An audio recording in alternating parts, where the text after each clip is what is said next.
ভাইরে, সকল জল্পনা কল্পনার অবসান ঘটিয়ে স্বজন হারানোর বেদনা সিনেমার দ্বিতীয় পার্ট শুরু হয়েছে গতকাল রাতে। এই সিনেমায় অভিনয় করেছেন গরিবের শাহরুখ খান খ্যাত নরেন্দ্র মোদী। স্বজন হারানোর বেদনা সিনেমার প্রথম পার্টে অভিনয় করেছিলেন গরিবের ক্যাটরিনা কাইফ খ্যাত শেখ হাসিনা। বক্স অফিসে এই সিনেমা ঝড় তুলেছিল। এই সিনেমা দেখে আবেগে আপ্লুত হয়ে বাংলার ছাত্রছাত্রী থেকে শুরু করে সাধারণ জনতা সবাই রাস্তায় নেমে এসেছিল।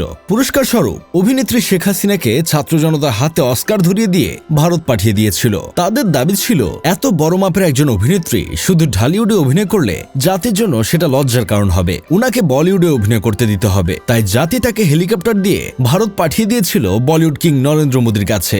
অবশেষে স্বজন হারানোর বেদনা সিনেমার দ্বিতীয় পার্ট শুরু হয়েছে। বলিউড কিং নরেন্দ্র মোদী গতকাল রাতে ফেসবুক লাইভে এসে তার ফ্যান ফলোয়ারদের এই সুখবরটা দেন। আপনারা হয়তো ভাবছেন ভারতে ছাত্র আন্দোলন শুরু হয়েছে পরীক্ষার প্রশ্নপত্র ফাঁস হবার ঘটনাকে কেন্দ্র করে, কিন্তু না রে ভাই, আসল সত্যটা তো আপনারা জানেন না। ফাপরবাজ টিভির সিনিয়র সাংঘাতিক আবুল বিন কাশিমের গোপন তথ্য মতে ভারতে আন্দোলন মূলত শুরু হয়েছে স্বজন হারানোর বেদনা সিনেমার শুটিং দেরি হবার বিষয়কে কেন্দ্র করে। দুইটা বছর ধরে মহানায়ক নরেন্দ্র মোদীর ফ্যান ফলোয়াররা অধীর আগ্রহে অপেক্ষা করছিল সিনেমার শুটিং কবে শুরু হবে এটা নিয়ে। কিন্তু সিনেমার পরিচালক রাজামৌলি নানা অজুহাতে বারবার সিনেমার শুটিং পিছিয়ে দিচ্ছিল। একবার বলে এই সিনেমায় নায়ক মোদীর বডি হতে হবে 6 প্যাক, কিন্তু নায়কের বর্তমানে 2 প্যাক আছে, বাকি 4 প্যাক হয়ে গেলেই সিনেমার শুটিং শুরু হবে। নায়কের ট্রেনার হিসেবে নিয়োগ দেওয়া হয়েছে টাইগার শ্রফকে। আবার কিছুদিন পর বলে নায়িকা শেখ হাসিনা সারাদিন শুয়ে বসে খেতে খেতে সারা শরীরে চর্বি জমিয়ে ফেলেছে, 0 ফিগার না হওয়া পর্যন্ত শুটিং শুরু করা যাবে না। তবে চিন্তার কিছু নেই, দিশা পাটানিকে নায়িকার ট্রেনার হিসেবে নিয়োগ দেওয়া হয়েছে। এখন আপনারাই বলেন, এইসব বাহানা শুনে কি মানুষের মন মেজাজ ঠিক থাকে? তাই ছাত্র জনতা রাস্তায় নেমে আন্দোলন করছে। প্রশাসন অবস্থা বেগতিক দেখে রাস্তায় ব্যারিকেড লাগিয়েছিল, কিন্তু কোনো লাভ হয়নি।